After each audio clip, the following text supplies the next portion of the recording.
Un consensus a été trouvé sur la personnalité du futur Premier ministre dont la première mission sera de la révision de l'ensemble des nominations au sein de la fonction publique afin de restaurer la confiance perdue entre les différents protagonistes de la scène politique. Le président de la Ligue tunisienne des droits de l'homme, Abdesattar Ben Moussa, a annoncé lors d'un entretien radiophonique qu'un accord a été conclu entre toutes les parties sur le nom du futur Premier ministre. Les noms de Nassel et de Mestiri ont été écartés au profit d'une autre personnalité politique plus jeune. Le ministre de l'équipement Mohamed Slimane a déclaré lors de la campagne de propreté visant à enlever les décharges aléatoires des déchets de démolition et de construction Al-Mourouj 5 que le ministère a signé un accord avec l'Agence de la protection de l'océan dont le montant s'élève à 2,3 millions de dinars pour enlever 320 mètres cubes de déchets de construction dans 12 gouvernorats. Un grand rassemblement a eu lieu à Siliana devant le bureau régional de l'UGTT. Plusieurs composantes de la société civile et des représentants de partis politiques ont été présents sur place pour soutenir les habitants de la ville un an après les événements de la chevrotine. À rappeler que le bureau régional de l'UGTT avait appelé à une journée de manifestation et de grève générale pour protester contre la marginalisation de la région et l'absence d'une enquête officielle dans les événements de Siliana. L'opposante emprisonnée Loulia Tymoshenko a demandé aux leaders européens de libérer l'Ukraine en signant sans condition un accord d'association avec Kiev, si cela est possible lors du sommet qui commence aujourd'hui à Vilnius. La place de l'indépendance ne désemplit pas à Kiev. Ses opposants pro-européens ne digèrent pas la décision de leurs dirigeants de tourner le dos à l'Union européenne. Ils étaient donc encore plusieurs milliers de manifestants déterminés à peser sur le sommet de Vilnius. Une partie d'entre eux campe désormais sur la place. Le président Yanukovych est au cœur des discussions.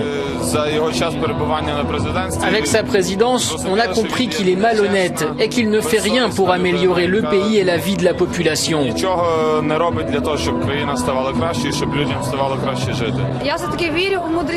crois en la sagesse de notre président et je crois qu'il prendra la bonne décision pour le pays et pas simplement pour lui-même. C'est ce que nous espérons, mais si cela n'arrive pas, nous prendrons des mesures. Les manifestations ne s'arrêteront pas. Les opposants pro-européens prévoient également d'organiser une chaîne humaine géante demain entre Kiev et la frontière avec la Pologne. Un étudiant tué lors d'un rassemblement islamiste, de jeunes partisans des frères musulmans emprisonnés et des manifestations laïques jugées illégales. L'autoritarisme du pouvoir égyptien suscite l'indignation même parmi ses partisans. Des violences qui interviennent alors que les nouvelles autorités égyptiennes sont accusées, même parmi leurs partisans, d'opérer un tour de vis qui n'est pas sans rappeler le régime de Hosni Moubarak. Des jeunes filles condamnées à 11 ans de prison, des manifestants non islamistes dispersés pour la première fois depuis la chute de Morsi, au-delà désormais des cercle des défenseurs des droits de l'homme qui dénonçaient depuis plus de 3 mois la très sanglante répression visant les partisans du président islamiste déchu Mohamed Morsi. De nombreux Égyptiens dénoncent un retour du pouvoir autoritaire. L'Égypte dans les affres du retour à l'autoritarisme. Depuis la promulgation d'une loi controversée qui restreint le droit à manifester, le pouvoir égyptien s'est attiré les foudres de ses propres partisans, d'autant que ce jeudi soir, une des figures de proue du mouvement pro-démocratie a été arrêtée. Son tort, avoir appelé la population à manifester. Un étudiant de 19 ans est mort en marge d'un rassemblement. La police est désormais autorisée à disperser la foule par la force, de quoi renforcer les moyens de répression à l'encontre des frères musulmans. Depuis la destitution du président Morsi par l'armée, plus d'1 millier de ses partisans ont été tués.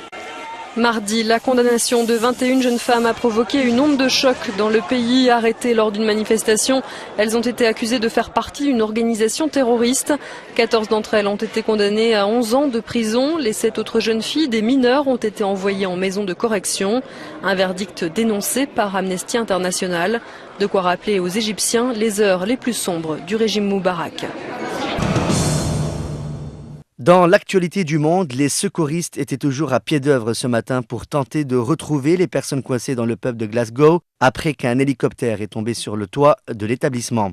Plus de 120 pompiers étaient mobilisés, 15 véhicules de pompiers se trouvaient sur les lieux selon un porte-parole. Les services d'ambulance ont indiqué que plusieurs de leurs équipes avaient été envoyées sur place ainsi que leur unité d'opération spéciale. Un responsable des pompiers, Lewis Ramsey, a indiqué que les sauveteurs avaient des contacts avec des personnes piégées sous les décombres. Il y a une recherche méthodique et une opération de secours méthodique, a-t-il ajouté. Ce que nous voulons éviter, c'est d'aggraver l'environnement pour les blessés qui sont à l'intérieur. Un parlementaire travailliste, Jim Murphy, se trouvait dans le quartier quand le drame s'est produit. Il a raconté qu'il avait formé avec d'autres personnes une chaîne humaine pour aider des occupants du pub à sortir. Je suis assez grand et je me suis dit que la meilleure chose à faire était de soulever les gens et créer une sorte de chaîne humaine. Ceux qui étaient plus loin dans le pub que moi essayaient de saisir les gens pour les faire sortir. Un responsable de la police a souligné qu'il était trop tôt pour savoir pourquoi l'hélicoptère avait chuté. Le Premier ministre britannique David Cameron a déclaré que ses pensées allaient à tous ceux qui étaient touchés par cet accident.